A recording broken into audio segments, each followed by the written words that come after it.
Welcome everybody. Want to welcome Ruth Hall to our session. We're going to get started with the presentation, Dr. Ruth Hall. So give me a second and I'm going to switch over to share my PowerPoint with you. We can get started. In the meantime, I'm going to just say welcome everybody. If you have any questions, please put them in the chat. This is our session for Earth Ambassadors. And we are currently, I work for American Indian College Fund under the Career Readiness and Employment team. And our team is centered really on providing resources for students or scholars to get employable skills. And we do a number of things. One for sure is providing opportunities to explore different career fields, get skills that can help you in developing your your profession. And then also we give out professional development grants, and that's for somebody who wants to run a project or do some kind of research or has an internship, and we give out $2,500 for that for students to get that experience and learn from doing a project or being in an internship position. We do offer employment resources to various companies, getting you connected to different companies that you could look into or for internships. And I meet with students to go over career advising resources that are available. I do want to show who's a part of our team. So a part of our team is Jack Soto. He is my supervisor. He has been doing this job for a number of years and really has been doing this job by himself for a number of years, the American Indian College Fund. And then Veronica Hirsch. Veronica Hirsch was recently doing the job that I have, which was the Career Readiness Employment Project Manager. However, she moved up and now she's doing, I can't remember her title off the top of my head, but she's a part of our team. And then I'm the newest member of our team, which I started in January. So welcome. So I want to welcome Dr. Ruth Plenty Sweetgrass. She Kills is an enrolled member of the 3 affiliated tribes of Fort Berthold Indian Reservation and is a member of, I'm going to butcher this. Can you pronounce this, Ruth? Mahochadi clan, and she currently serves as the Food Sovereignty Director at her home tribal college, Nuweta Hidatsa Salish College, where she shares her knowledge and experience. Welcome, Ruth. Thank you. I'm excited to be here and be able to share today. So if you can let me share screen. Okay, let me stop sharing. Let's see here. Okay. Thank you. And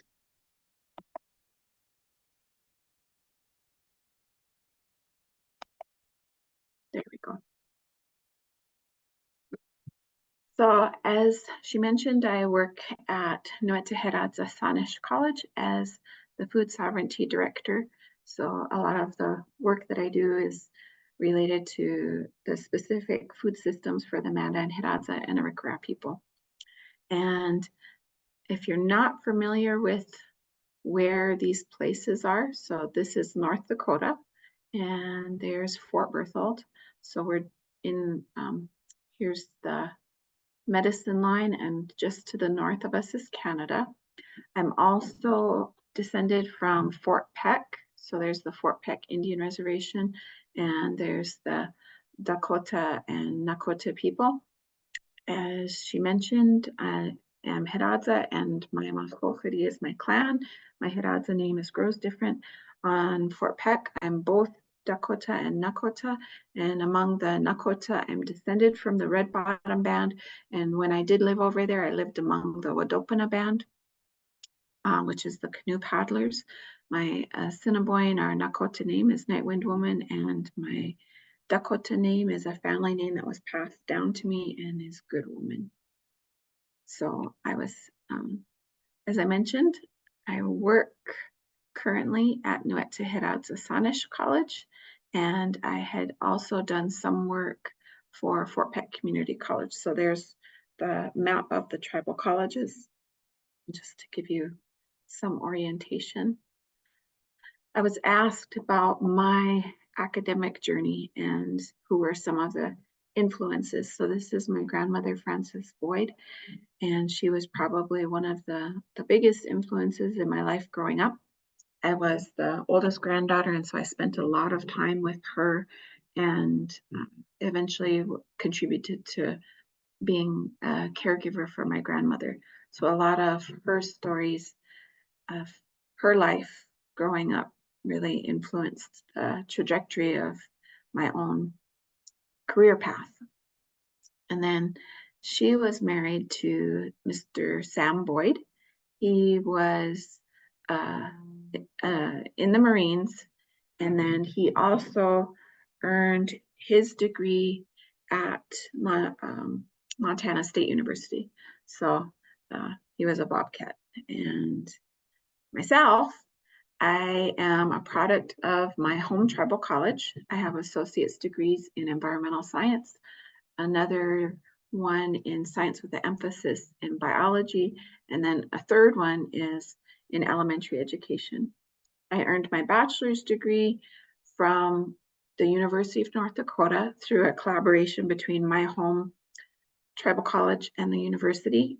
And then I worked for a little bit before moving to Missoula and earning my master's degree and my PhD at the University of Montana. So if you're familiar with institutions, there's the Go Cats and there's the Go Grizz. So University of Montana are the Grizz and Montana State is the Cats. So there's kind of a rivalry. And since my grandfather was a Bobcat, I have to acknowledge that both institutions are good institutions. Where I really started to get some of my interest in the sciences and especially research was through research I did as a student research assistant at Nuetehiradza Sanish College. I had a number of projects that I worked on. I did a project in the health field, so we looked at diabetes patients' compliance with the recommendations of their physicians. I participated in an archaeological dig. I also was a research assistant on a mosquito surveillance project where we partnered with the state. We did some research on water quality, and at that time, the biggest impact on our water quality was agriculture. And since then, we have had a lot of oil development, with the Bakken Formation being on our underneath the land of our reservation. So that has also had a huge impact on our water quality. And then we also did another project on earth ledge construction. So that is our traditional house was an earth lodge. I ended up working as a half-time research and half-time faculty member for my tribal college. So we had a number of research projects that we did when I was in that different role. We had a project for bison and selenium. We looked at the prairie dog population on the reservation. We had another project that originated back then, so that was Juneberry reestablishment. We continue to do our Juneberry research, so this has been ongoing for about 25 years now. We were interested in noxious weeds, and at that time specifically leafy spurge. So here's a close-up of leafy spurge.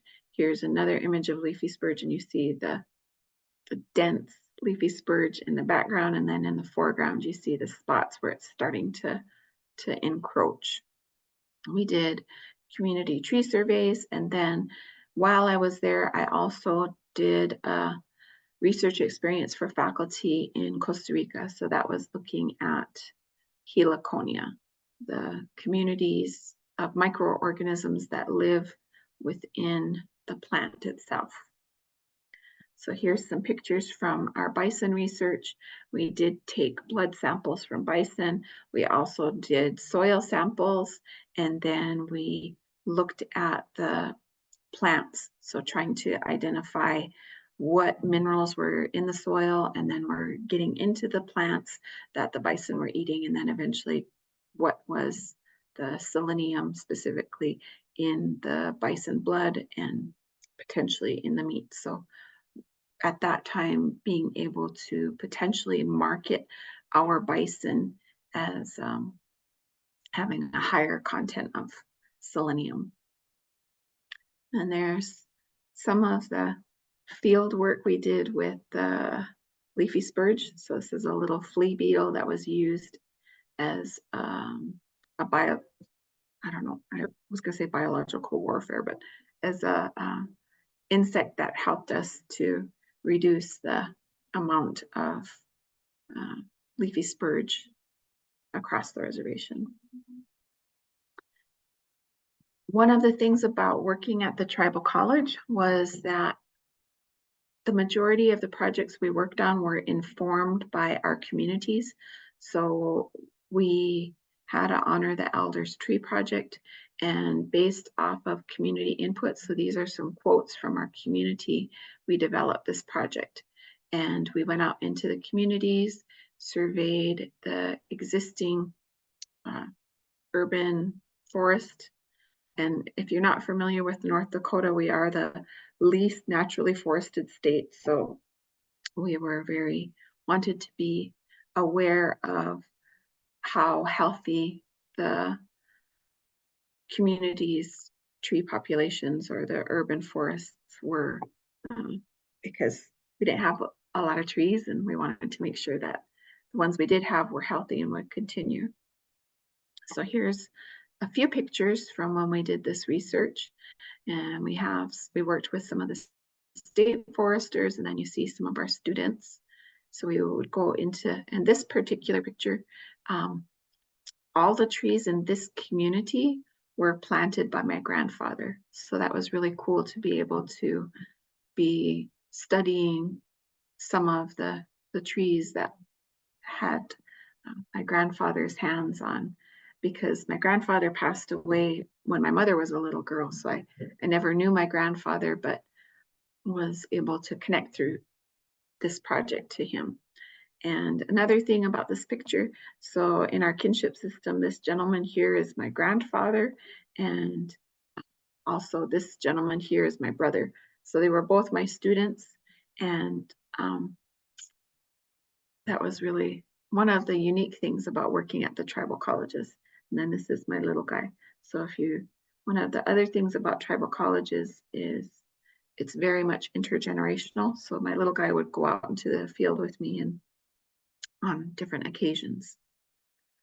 So Heliconia, it was the project that I did. It wasn't my original project proposal. And if you're familiar with old school outhouses, that's what the liquid smells like, the water that is captured. But part of it is because all of these little organisms live within this little microcosm.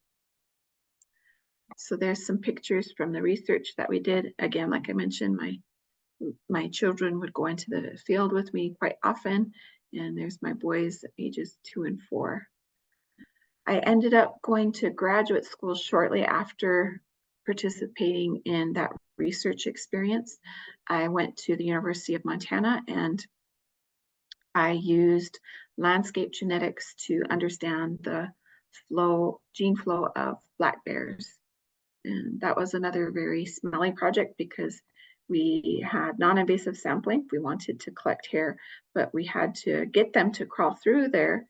And so that's a really smelly bear bait. It's a mix of fermented cow blood and fish guts.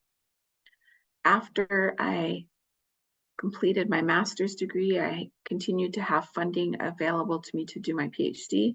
So I pursued my PhD in forest and conservation sciences, and based off of my own experiences and experiences of other Native people on my campus, I wanted to look at, through research, some of these experiences that we have in these education systems. So that was the project that I did to earn my PhD. So getting back to how did I get into food systems? How did I get into food sovereignty? So I mentioned some of the research I had done with earth lodges. So here's an old painting of a village along the river, and you see some people in the bull boats, you see people up in the village and along we're just located right along the river. So my people lived along the rivers because of the floodplain, and we had prolific gardens. So in this image, you see a woman, she's slicing up all of these squash, and she's using a buffalo shoulder blade. So she's making all these slices and she's drying all of this squash.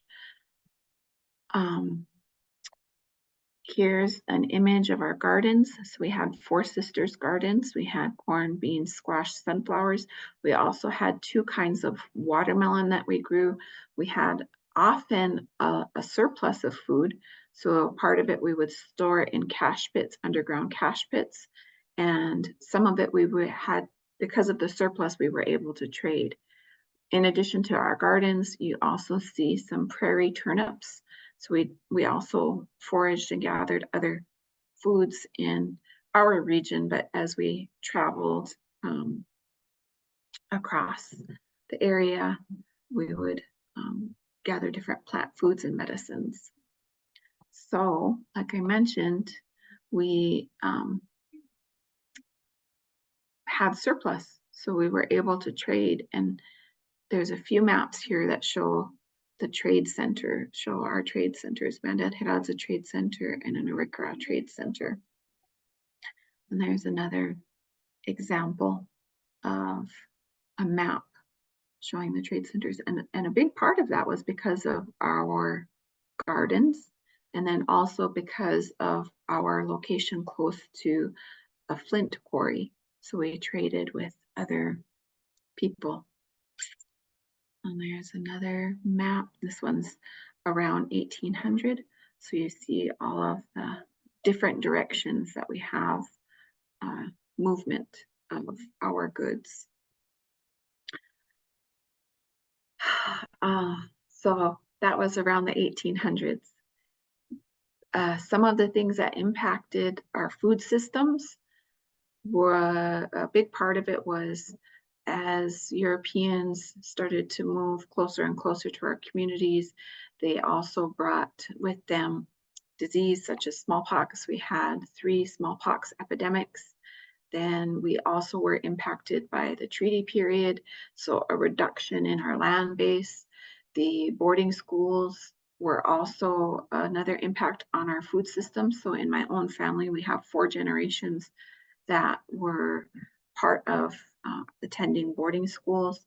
Again, like I mentioned, the land base, we had the allotment period, which also impacted our land base. Relocation Act, moving our people out of our communities, the American Indian Religious Freedom Act, so being able to even have some of the ceremonies related to growing our traditional foods, and then again, thinking about the boarding schools and taking our children from our communities, and now the Indian Child Welfare Act, and trying to hold on to our children and keeping them in our communities. And then another act that's important for our food systems is NAGPRA. So in 1990, the Native American Graves and Graves Protection and Repatriation Act. So this is one of the pieces of legislation that we use to bring back some of our relatives as well as sacred objects, and we include our seeds under NAGPRA, so continuing to rematriate our seeds as well as other sacred objects that are important for our food systems. So in addition to, I mentioned how important gardens are to my community, bison were also important to my people historically. And so here's just a few maps that show the reduction of the range of the different bison. And so at the same time, we were losing access to land and losing the ability to move across the land. That was also happening to bison, not their range was continuing to be diminished. And not only their range, but just the number of bison.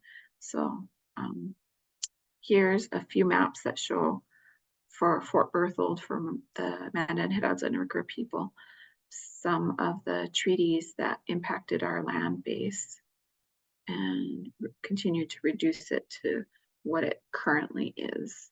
So here's our land base. Again, I just want to mention my grandmother.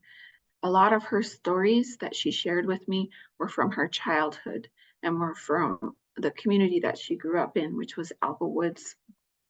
And Alba Woods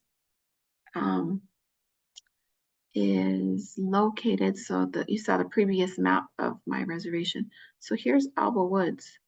And what happened was when my grandmother was a young woman, they built the Garrison Dam, which created a reservoir. They call it Lake Sakakawea, but it's not actually a lake.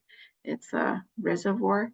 So the majority of the people who resided here, so you see all of these dots of communities, ended up having to be relocated. One of the first paintings that I showed you was of our villages. We lived along the river bottoms because it had such fertile soil. And so in recent history, we continued to live along the river. We had that, maintained that relationship. We continued to garden. My grandmother talked about the gardens. And then once the dam flooded the bottomlands, you see the green squares. Those are the communities where people ended up moving. And so they ended up being forced out of the floodplain and into a much drier soils. So prior to the dam, people were gardeners, people traded, people were ranchers. And then after the dam, people still continued that, but we had a huge loss of our land base, and there was 94% of that was prime agricultural land.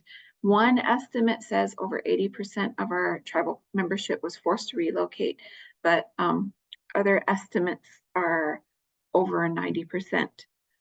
At that time, it was the 5th largest dam in the United States.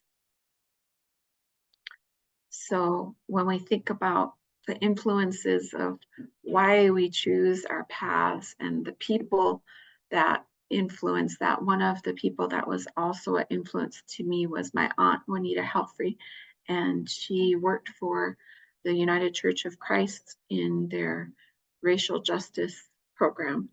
And so if you can see on her cap, she opposed Chief Wahoo. She lived in Cleveland, and she passed away just a few months before they announced that they would no longer use that logo. And so she spent a majority of her career working in trying to have create justice, to have restorative justice, to make changes. And like I mentioned, I'm a damned Indian. And if you've read the book about damned Indians, they say that the Garrison Dam was the single most destructive act perpetuated against an Indian tribe by the United States. So by our government, by our federal government. So as we think about food sovereignty and sovereignty, what is sovereignty? Sovereignty is defined as the supreme power or authority. And one of the cool things, so when we think about food sovereignty or Indigenous data and Indigenous data sovereignty, you see the definition of Indigenous data. It's our information and knowledge in any format that impacts Indigenous peoples, nations, and communities at the collective and individual levels. So examples of Indigenous data include our land, our water, soil, plants, animals, traditional and cultural information, archives, oral histories, ancestral knowledge and stories. And then there's a link if you want more information. But then bringing that with the idea or the practice of Indigenous data sovereignty, it is that we have the right as Indigenous peoples and nations to govern the collection, ownership, and application of our data. So for me, thinking about, I had mentioned NAGPRA, having the sovereignty over our seeds, over our food, is part of that, I guess, I don't know if you'd say restorative justice, but trying to be protective and trying to make sure that our peoples and our cultures continue and that we have access to those important relatives and places that make us who we are. So here's a picture of some of our seeds and foods.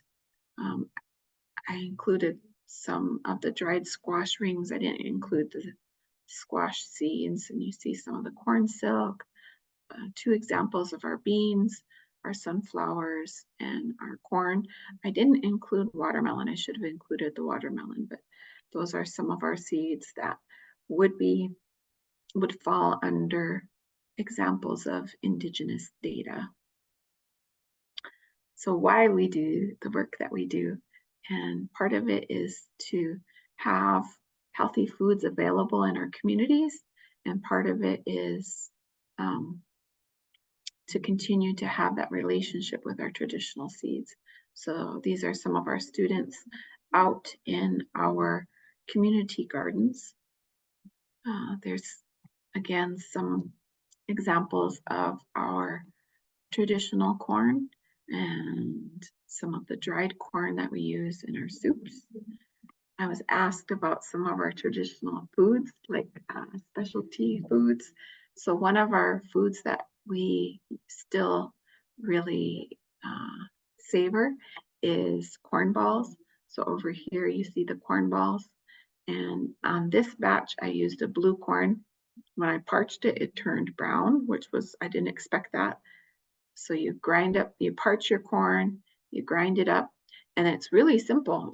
You mix in berries and fat. And so then you mix it until it gets to a nice texture where you're able to form it into a ball. So these are important for several of our ceremonies, plus they really taste good. And so a lot of people just enjoy eating them like for snacks, but it is a very important cultural food for us too.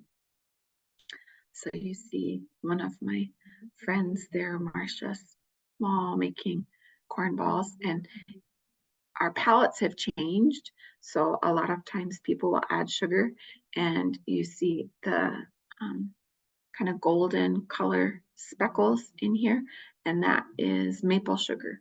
So trying to sweeten it up a little bit to accommodate our current palates, but trying to also use foods that are more traditional and less processed. Another one of our traditional foods is pemmican, so dried meat that's ground up or pounded, and then we add fat and berries to that. Here's a spiral cut squash, and so traditional drying the squash so that we have access to it in the winter, but then using a mix of traditional methods with contemporary life. So I dried this in my car. In the summertime, you know how hot our cars get. So I just put a stick across my car, and the just took like a couple days and it was dry. So I didn't have to use any additional electricity to dehydrate those squash. And here's some of our dry meat. I'm not by any means a professional as far as cutting the super thin slices of meat, but another one of our traditional foods. Here's some of our berries, so our June berries. On the other side, again, using my car to dehydrate. These are actually choke cherry patties, and they're on cookie sheets. Some of our other traditional foods that aren't ones that we cultivate, but that we do forage. Here are some wild onions. These are wild turnips, and here is some wild mint. So very fragrant. These two are very fragrant, and then this one is really good. I like it in soups, the turnips. We've also started to have more of farmers markets in our communities. So trying to encourage people to also continue to garden and to share the surplus with the community, because on our reservation, we only have a few grocery stores, and they ship in a lot of their produce.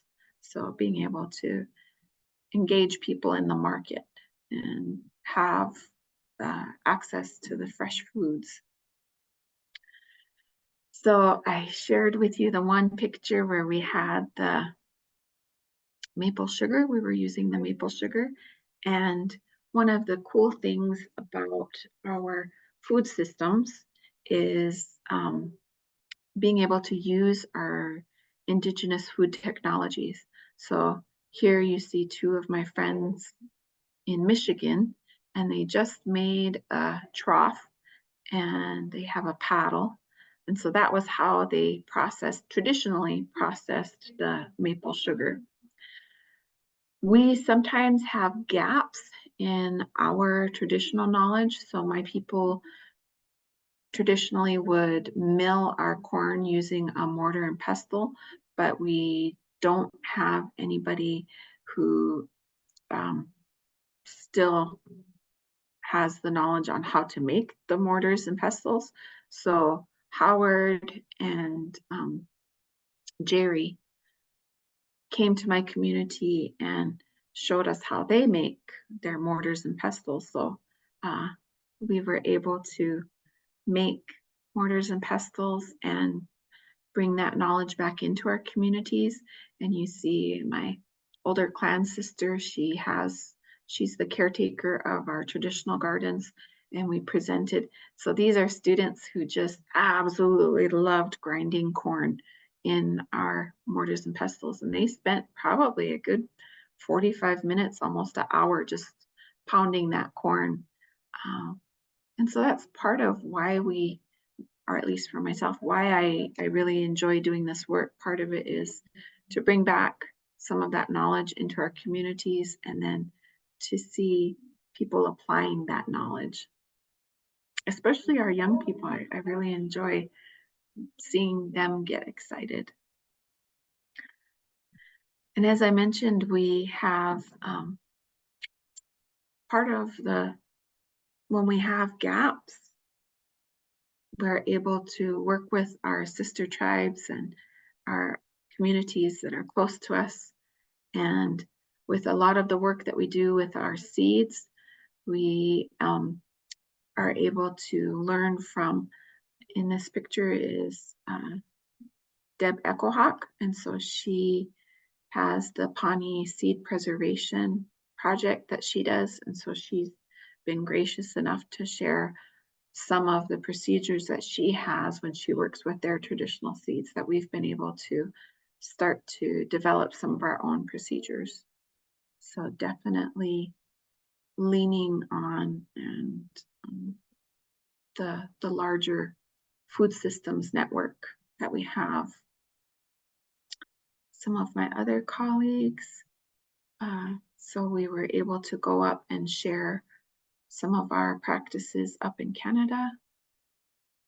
And so for those of you who are interested in tribal food systems and food sovereignty, here are some of the people as well as organizations that have been influential for me, or that you might want to check out on your own. So Indigit Kitchen is really cool. She does a lot of Mariah Gladstone, a lot of videos and creating new recipes and demonstrations. And so if you're not familiar with her work, check her out. And then I mentioned Jerry John Drew and his wife Katie. They have the Dynamite Hill Farms.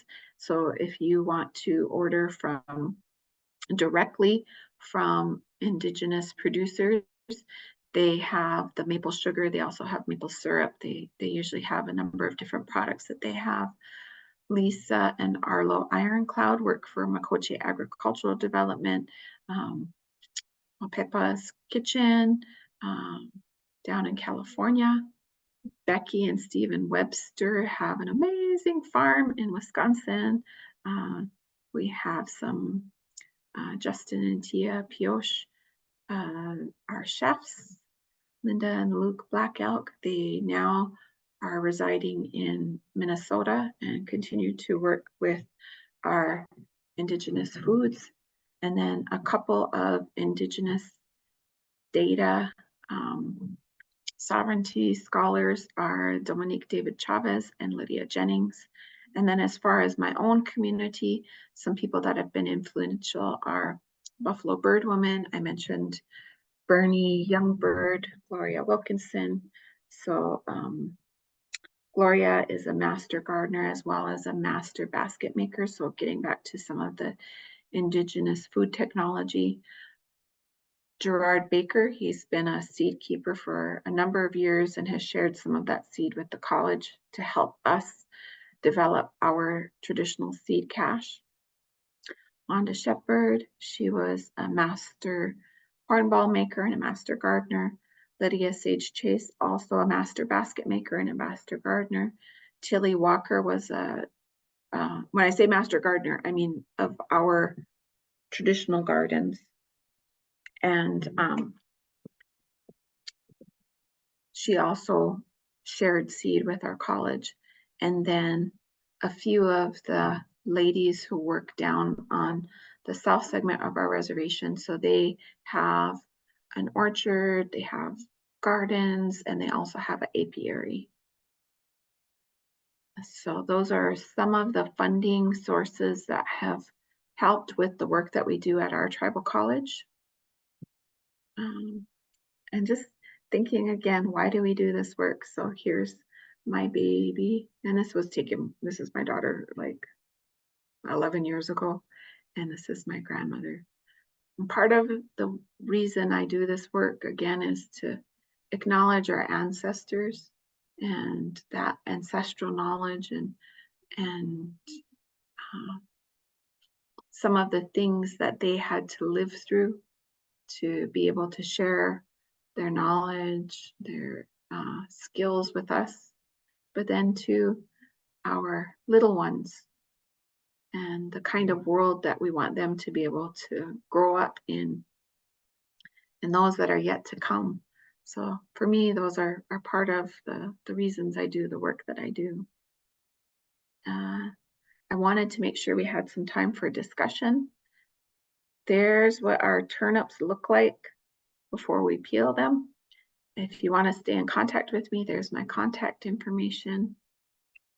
And I just wanted to make sure and say Mazigarats. Thank you to Anna Marie and the American Indian College Fund for the invitation to share today. So that's my talk about the work that I do in food sovereignty.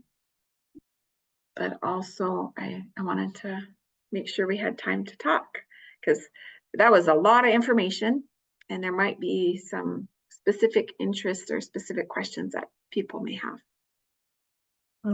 Thank you for sharing. That was really wonderful.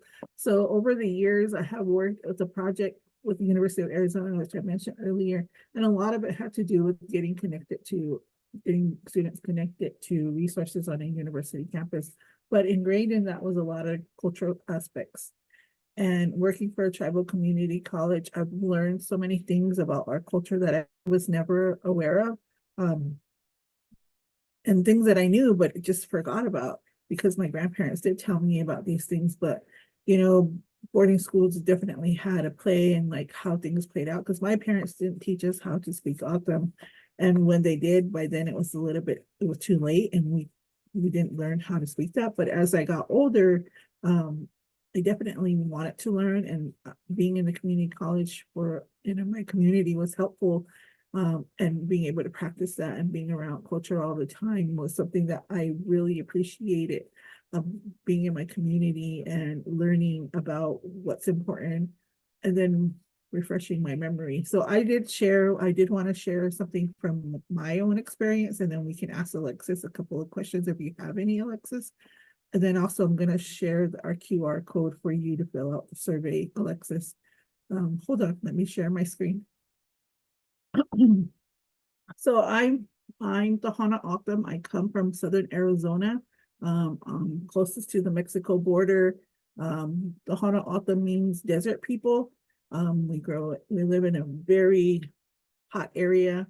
Most of us our New Year starts in June, and that's the hottest time of our year, but that's when most people are outside. And one of the things that we do is we currently, right now, we are picking cholla buds, which are these little things right here that you can eat. They remind me of okra. And I tell people, like, because they're like, how do they taste? What do they taste like? And a lot of times I remember going out with my maternal grandmother, going out with her and picking cholla buds, and they do come with stickers on them. He taught me how to clean them with shuggie, which is creosote, and cleaning them off and then picking them off. And then we would put them on a screen and shake them out just to make sure we got most of the stickers out of it. And then we would boil them, and then most of the time the stickers would fall off. Sometimes it doesn't happen all the time, but it's really helpful to do all that process. They're very good. Recently, I want to say over the past maybe 15 years, we used to have a diner at our plaza here in Cells, and they served pico de gallo that was made out of this, and it is delicious. One of the places you can purchase this, if you don't go out picking, and they also get community members to donate to them, they pay community members to get this, is our Sanavir Co-op that's in Sanavir, which is an hour away from where I'm at. But they definitely sell these, and you can go on their website. They sell a lot of the traditional foods there. Another thing is tapery beans. So we have white tapery beans and brown tapery beans. I'm more of a fan of the white tapery beans. I will eat the brown, but I really like the white tapery beans. And I also like to make kind of hummus out of it and eat the hummus. It's delicious. Another thing is the mesquite beans that are around here. On the bottom photo, this is the mesquite beans right here. They grow all over the place. They dry out. A lot of times being younger, before they dried out, you could pick on them if you're outside and get hydrated, suck on the syrup in there, or the sap in it. And then they also had sap that came out on the tree that they would call bishop. And I used to go picking those with my grandmother too. And they were sap and they were delicious, that people will keep them, and then you will have it around my house. My grandmother knew I enjoyed doing those things, so she would, if I didn't go with her, she would bring them to our house and say, "Oh, I brought this for her, and I know she's the only one who likes this, so I'll make sure she has them."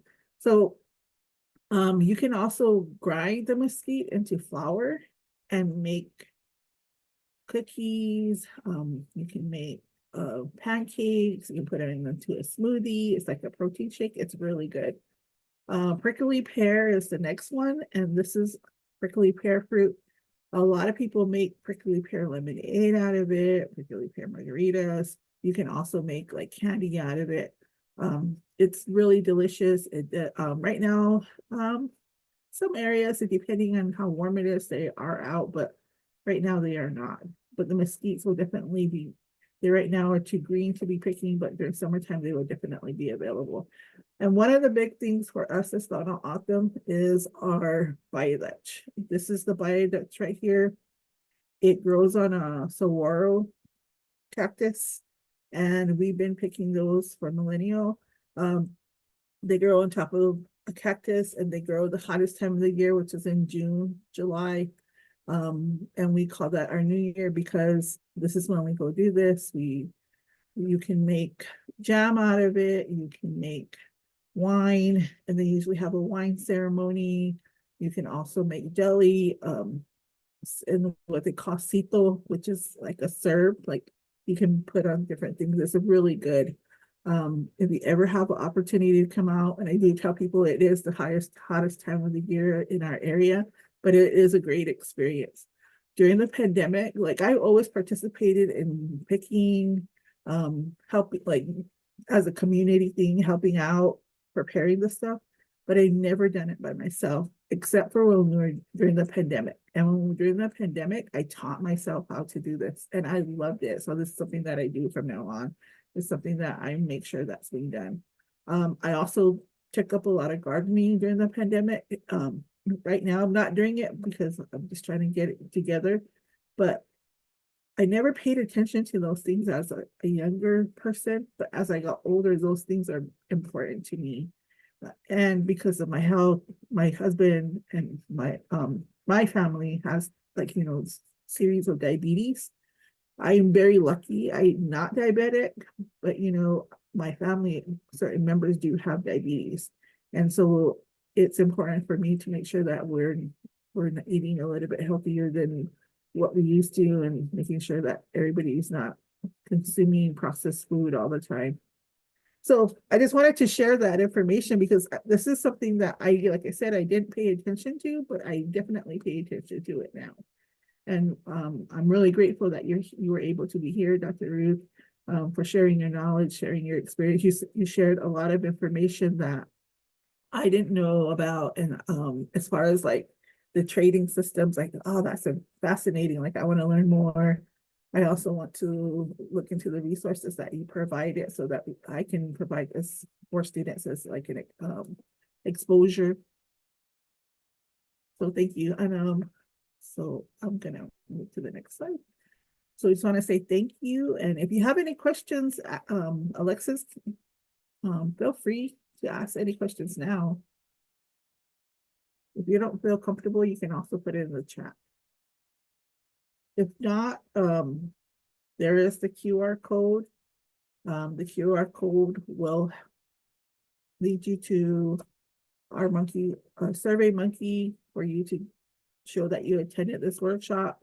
And then also just provide us with some feedback. I also wanted to share, I was looking for photos that were related to your culture and like things that were important. And this is something that popped up and I was like, oh, interesting. And it's for you in your area, in your region. One thing I forgot to touch on was some of the professional associations that I've been involved in that so the Ecological Society of America, the American Indian Science and Engineering Society, and SACNAS are three that I've probably been the most active in. And I think I don't know if I think there's like food sovereignty veins in each of those. I'm not aware of any. I'm starting to engage a little bit with the slow foods. So that's probably more directly related to foods, but yeah, I just wanted to make sure and acknowledge those. Great. I hope someday I get to go to your campus. I know Jack and Veronica went recently, but I would love to go to your campus because we have been visiting some of the TCUs as part of my job. And one of the big things that I look for when we're there is what are the staple foods that are there? What are crafts that we could buy or anything like that? So those are important to me so that I can get that experience and learn while I'm traveling to different communities and Native communities. And I shared with you, I went to your campus a couple of years ago, and man, your food was so delicious at the cafeteria. I mean, it was not like cafeteria food. It was so delicious. And they had integrated a lot of the foods that you shared on the previous slide. So right. yeah, it was. Yeah, and it's important. I've learned over the years working with Native communities that it is important that we share a meal. And if Mhm, you share a meal, you get to know people and just to be have conversations, have discussion, and also just to be hospitable. mhm. Well, thank you for your time. I appreciate it. Alexis, if you don't have any questions, thank you for being here today. Once again, please scan the QR code and complete the survey.